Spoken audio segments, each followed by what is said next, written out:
আব্দুল্লাহ পাল্টা থেকে সভাপতি ফুটবল ঠিক চাঁদি না, দেখা যাক শেষ সময় কি হয়, কার জয় কার পরাজয় দেখা যাক। ঘুরিয়েছেন দারুণ একটা কাঠে দিয়েছেন বা প্রান্ত থেকে কাঠে দেবেন, চমৎকার আব্দুল্লাহ।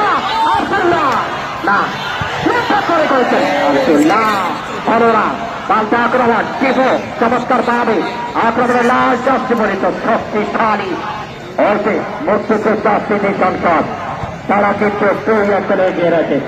তাদের কিন্তু ওসমান দেখা যাক কি হয়। আরিফ ওসমান দারুণ ধরে যাচ্ছেন এই ওসমান পরিলার, দেখা যাক আক্রমণে চান্দিনা প্রতি দারুণ ভাবে দিয়েছেন